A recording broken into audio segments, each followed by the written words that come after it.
श्री शिवाय नमस्तु भयम। दोस्तों, जैसा कि आप सभी लोग जानते हैं कि 3 नवंबर 2025 कार्तिक महीने में पड़ने वाली प्रदोष व्रत है और कार्तिक महीने की सोमवार प्रदोष व्रत तिथि है और हमारे हिंदू धर्म में इसका बहुत ही बड़ा और विशेष महत्व होता है। अगर कभी भी मौका लग जाए और कार्तिक महीने का प्रदोष व्रत सोमवार के दिन पा जाए तो आप लोगों को सिर्फ और सिर्फ तुलसी की सूखी लकड़ी वाला उपाय तो अवश्य ही करना चाहिए। इन दोनों का संयोग बहुत ही कम आता है। इसी के साथ में गुरुजी ने अपनी शिव पुराण कथा में बताया है कि इस दिन आपको तुलसी की सूखी लकड़ी वाला उपाय तो आपको अवश्य ही करना चाहिए, क्योंकि ऐसा दिन पूरे साल में सिर्फ एक ही बार आता है। और दोस्तों, आप सभी लोग जानते हो कि सोमवार प्रदोष व्रत का अगर सबसे बड़ा कोई उपाय है तो वही जान में तुलसी की लकड़ी वाला उपाय है। तो दोस्तों, सोमवार प्रदोष व्रत के दिन आप लोगों को इस तुलसी की सूखी लकड़ी वाला उपाय को जरूर करना है। बहुत सारे लोग होंगे जिन लोगों ने इस उपाय को ना किया हो, मतलब पूरा साल निकल गया, उन्होंने किसी भी दिन इस तुलसी की सूखी लकड़ी वाला उपाय को ना किया हो। पर दोस्तों, आपके पास एक आखिरी मौका बचा हुआ है, जो कि सोमवार प्रदोष व्रत के दिन है। इस दिन आप लोगों को इस वाले उपाय को जरूर कर लेना है। भले ही आपने पूरे महीने भर इस उपाय को ना किया हो, पर अगर आपने इस कार्तिक महीने के सोमवार प्रदोष व्रत के दिन अगर इस वाले उपाय को कर लिया तो आपको इस उपाय को करने का वो फल मिलेगा जिसकी आपने कभी कल्पना भी नहीं करी होगी। इसीलिए आप लोग इस वाले उपाय को एक बार जरूर कर लेना है, ताकि आप लोगों के हाथ से ये मौका ना जा सके और आप इस उपाय को का फल मिलेगा। दोस्तों, यह उपाय पंडित जी ने अपनी अभी की ही श्री शिव महापुराण की कथा में बताया है, जिस उपाय को आज हम आपको बहुत अच्छे से समझाने वाले हैं। इस वीडियो को देखने के बाद उपाय को समझने के लिए आपको कोई और वीडियो को देखने की जरूरत नहीं पड़ेगी। तो चलिए दोस्तों, उपाय को शुरू करते हैं। देखिए, ये कार्तिक महीने सोमवार प्रदोष व्रत के दिन ये इतना खास होता है, इतना महत्वपूर्ण होता है। देखा गया कभी कभी बड़े बड़े पूजा पाठ अनुष्ठान से जो कि मनोकामना पूर्ण नहीं होते, वहां कार्तिक महीने के सोमवार प्रदोष व्रत के दिन एक छोटे से उपाय करने से ही आपकी मनोकामना पूर्ण हो जाती है। और बहुत सारे लोगों ने इस उपाय को किया भी है, पर उनको इस उपाय को करने का फल भी जरूर मिला है। अगर आप लोग भी पूछी जाए इस उपाय को करना चाहते हैं तो आप इस उपाय को पहले अच्छे से समझ लेना, सुन लेना, उसके बाद करना। इस उपाय का फल जरूर मिलेगा और इस उपाय को कर लेने से आपके घर में चाहे किसी भी प्रकार की दुख और समस्या क्यों ना चल रही हो, आपको उसका कारण भी नहीं पता है कि भाई ये समस्या किस कारण से चल रही है, उसका कुछ भी कारण हो सकता है। जैसे पितृदोष हो सकता है या किसी भी तरह का मंगल दोष भी हो सकता है। तो इस दिन आप लोगों को ये वाला उपाय कर लेना है। ये एक ऐसा उपाय है जिस उपाय को अगर किसी विशेष दिन पर किया जाए तो भाई उस विशेष दिन का जो है तो हमें मिलता ही मिलता है, पर हमने उस दिन पर इस उपाय को किया है तो हमें उससे भी बड़ा फल मिलता है और फल बहुत जल्दी मिलता है, क्योंकि आप इस उपाय को बहुत ही बड़े और विशेष दिन पर कर रहे हो। तो चलिए अब उपाय के बारे में बात करते हैं, लेकिन उससे पहले आप लोगों को यह जानना आवश्यक है कि आखिर ये उपाय किस समय करना है, किसको करना है और कैसे करना है। तो चलिए हम आगे आपको वीडियो में एक एक कर ये बता देते हैं। लेकिन अगर आप लोग हमारे चैनल पर पहली बार आए हैं या फिर मेरी आवाज आज पहली बार सुन रहे हैं तो हमारे चैनल को सब्सक्राइब जरूर कर लेना और इस वीडियो को लाइक करके कमेंट बॉक्स में श्री शिवाय नमस्तु भयम ओम नमः शिवाय जरूर टाइप कर देना। तो दोस्तों, इस तुलसी की सूखी लकड़ी वाला उपाय को हमें सोमवार प्रदोष व्रत के दिन कैसे करना है, किसको करना है, किस समय करना है और कहां पर करना है, ये सारे सवालों के जवाब आपको इस वीडियो में मिल। और जो ये वीडियो देखेगा भाई, उसको तुलसी की सूखी लकड़ी वाला उपाय जरूर करना चाहिए, क्योंकि इस दिन काला तिल का भी बहुत ही बड़ा और विशेष महत्व होता है। और जब बात आ जाए तुलसी की सूखी लकड़ी वाला उपाय की, तो ये सोने पर सुहागा वाली बात हो जाती है और ये बहुत ही बड़ा उपाय होता है। अब दोस्तों, इस तुलसी की सूखी लकड़ी उपाय को आखिर करना किसको है, सबसे पहले हम लोग वो बात जान लेते हैं। तो देखो, घर की जो बड़ी माताएं बहन होती हैं, उन माताओं बहनों में से कोई भी एक बड़ी माता बहन इस वाले उपाय को कर सकती है। और दोस्तों, अगर आप चाहें तो अपने घर में से सभी सदस्यों को भी इस उपाय को करवा सकते हैं।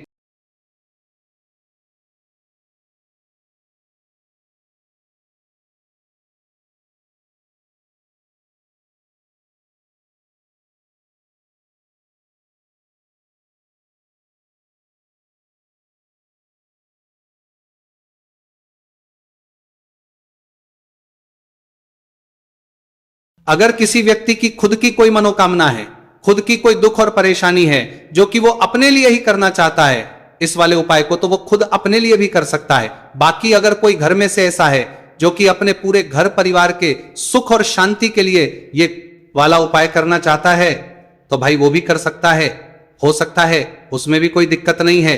कहने का मतलब यह है कि इस उपाय को हर एक सदस्य भी कर सकता है और पूरे घर परिवार के सदस्य के लिए घर की बड़ी माताओं बहनों में से कोई एक माता बहन भी कर सकती है। माताएं बहनें अगर घर में उपस्थित ना हो या वो ये वाला उपाय ना कर पा रही हो तो फिर घर का कोई बड़ा सदस्य भी इस तुलसी की सूखी लकड़ी वाला उपाय को कर सकता है, चाहे फिर वो पुरुष ही क्यों ना हो, उसमें कोई दिक्कत वाली बात नहीं है। उसके बाद में दोस्तों जो अगला प्रश्न निकल कर आता है वो ये आता है इस उपाय को लेकर कि आखिर इस उपाय को हमें किस समय करना है, सुबह के समय करना है कि शाम के समय करना है। तो देखो इस वाले उपाय को आप लोग सुबह के समय भी कर सकते हो और शाम के समय प्रदोष काल में भी कर सकते हो।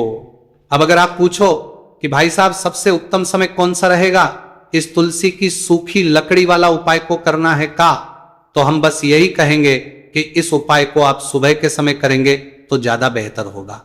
बाकी अगर प्रदोष काल शाम के समय भी करेंगे तो भी अच्छा होगा, उसमें कोई भी दिक्कत वाली बात नहीं है।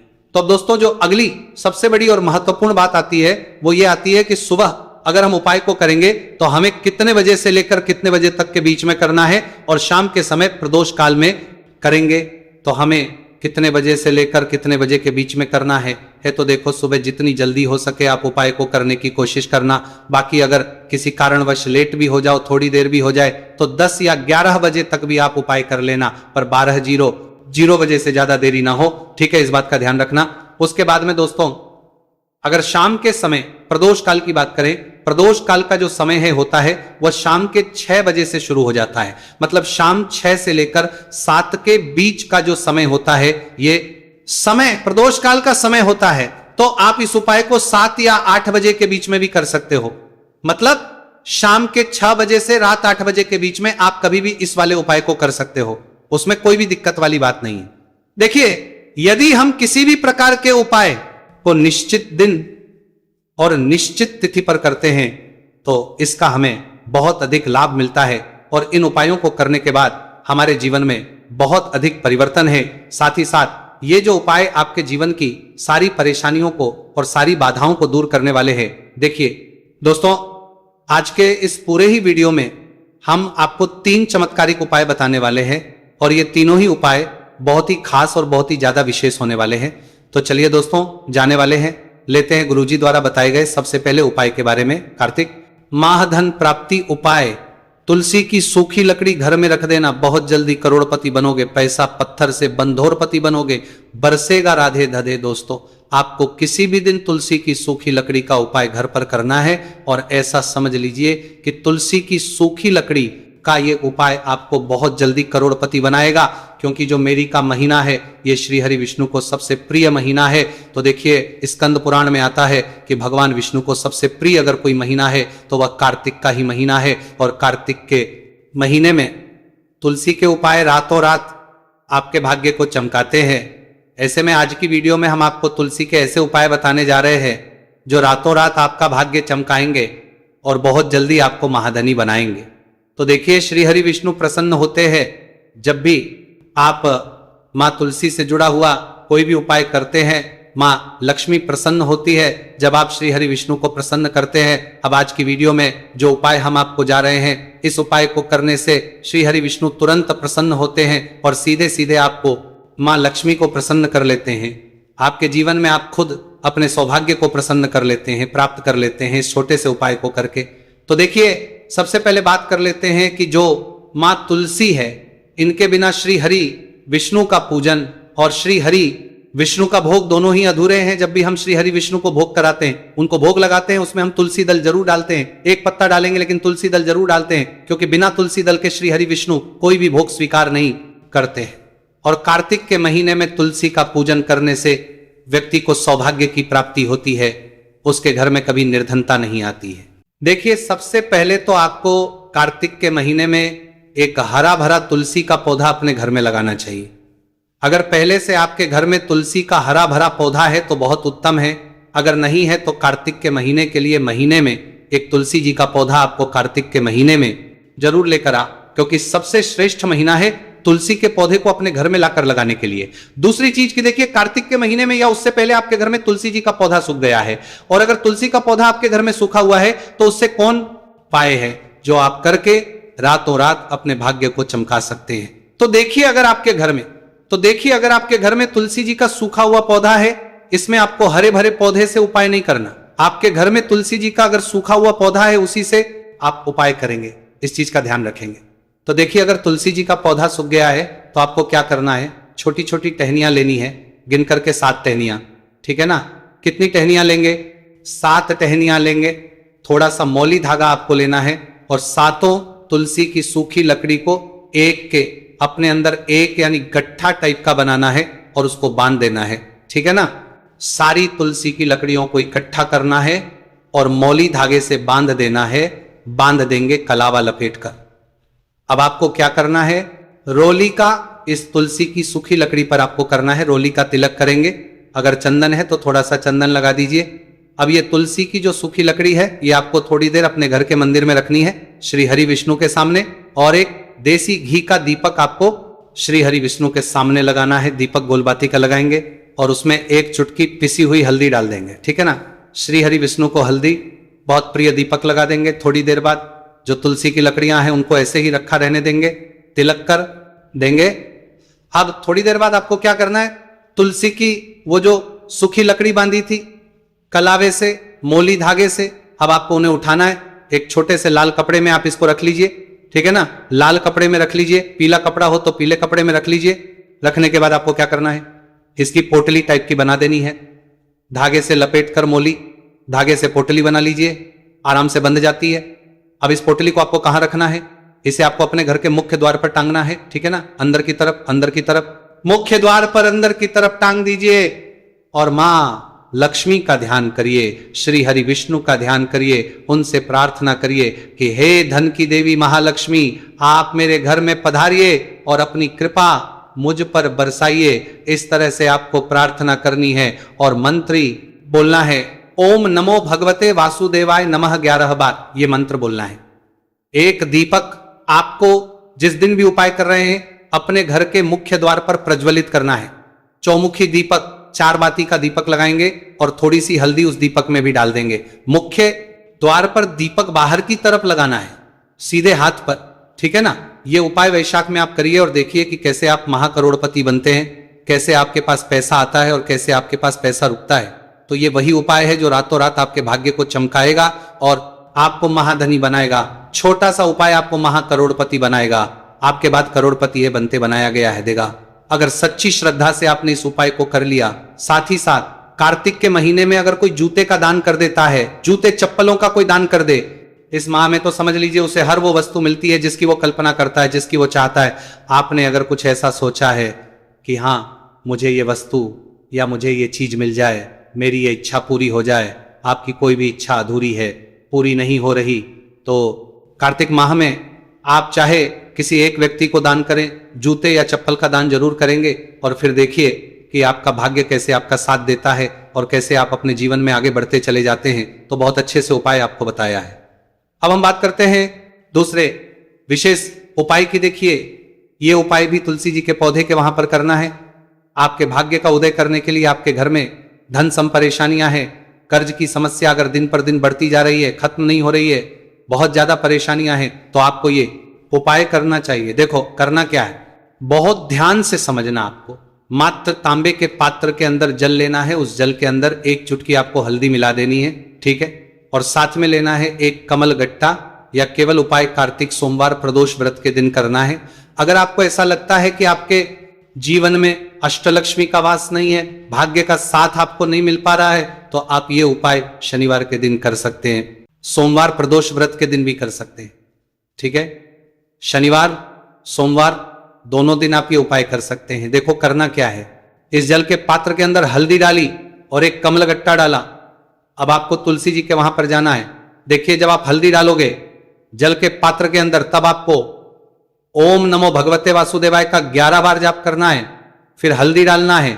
जब आप कमल गट्टा डालोगे तब आपको ओम श्री नमः या ओम महालक्ष्मी नमः इस मंत्र का जाप करते हुए कमल गट्टा डालना है, 11 बार जाप करना है, ठीक है। कमलगट्टा और हल्दी दोनों होना चाहिए। कमलगट्टा महालक्ष्मी का प्रतीक माना जाता है और हल्दी जो है वह भगवान विष्णु के निमित्त आप हल्दी डालेंगे।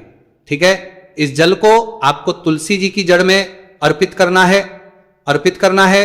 ओम नमो भगवते वासुदेवाय का जाप करते हुए बस इतना सा उपाय करना। धन संबंधी को कोई भी परेशानियां हैं वह सब दूर हो, ऐसी आपको प्रार्थना करनी है। कर्ज से जुड़ी कोई परेशानी हो तो ऐसी प्रार्थना करनी है कि ये दूर हो जाए। ऐसी कामना करते हुए ये दूसरा प्यारा सा उपाय आपको करना है। तो देखो, ये हो गया उपाय जो कि आप सुबह से लेकर के शाम तक कर सकते हैं। प्रदोष व्रत सोमवार या शनिवार के दिन सिर्फ एक बार ही करना है। अब जो कमलगट्टे को आपको वहीं पर तुलसी जी के वहां पर रखे रहने देना है, आपको उठाना नहीं है। वो कमलगट्टा चाहे तो आप तुलसी जी के वहीं पर गांठ दें, ठीक है, तो भी चलेगा। तो इस प्रकार से आपको ये सुंदर सा उपाय करना है। अब हम बात करते हैं तीसरे उपाय की। ध्यान ना रखना, ये जो दूसरा उपाय है ये आपको आपके घर में ही करना है, बाहर कहीं पर भी करके आना। ठीक है, घर में अगर तुलसी जी हो तो ही आप ये उपाय कर सकते हैं। अब आपको क्या करना है, भगवान शिव के मंदिर में जाएंगे। जो एक बेलपत्र है वो माता अशोक सुंदर वाले स्थान पर आपको अर्पित करना है। डंडे का हिस्सा जलाधारी की तरफ हो चाहिए, उस प्रकार से आपको यह बेलपत्र अर्पित करना है। जब बेलपत्र अर्पित करोगे तब आपको कुंदकेश्वर महादेव का नाम लेना है माता अशोक सुंदरी वाले स्थान पर। ठीक है, आप जो चावल के दाने हैं, जो अक्षत लेकर आए हैं, वो भगवान शिव के शिवलिंग पर आपको अर्पित करना है। जब आप अर्पित करोगे तब आपको बृहस्पति शवर महादेव का नाम लेना है। बृहस्पति शवर महादेव ही एक ऐसे महादेव है जो आपके गुरु ग्रह को मजबूत करता है। तो आपको इस प्रकार से अर्पित करना है और अंत में एक लोटा जल धीरे धीरे पतले दरा से बृहस्पति शवर महादेव का स्मरण करते हुए या श्री शिवाय नमस्तुभयम का जाप करते हुए आप अर्पित करें। यह केवल और केवल सोमवार प्रदोष व्रत के दिन किया जाता है और यह उपाय बहुत ही ज्यादा प्रभावशाली है। ध्यान रखना, हल्दी का उपयोग मत करना, चावल में पीला करना है। चावल को तो पीला चंदन ही होना चाहिए। ठीक है, अब ये जो उपाय जो भी करता है निश्चित तौर पर उसके जीवन के सारे अंधकार दूर होते ही होते हैं, उसको सफलता भी मिलती है, बृहस्पति मजबूत होते हैं, किस्मत का साथ उसको मिलने लगता है। ये उपाय प्रदोष काल के समय करते हैं तो और लाभकारी सिद्ध होता है। तो दोस्तों, ये थे पूज्य गुरु जी द्वारा बताए गए कुछ बहुत ही खास उपाय। अगर आपको जानकारी अच्छी लगी हो तो वीडियो लाइक करिएगा। मिलते हैं फिर एक नए वीडियो के साथ। श्री शिवाय नमस्तु भयम।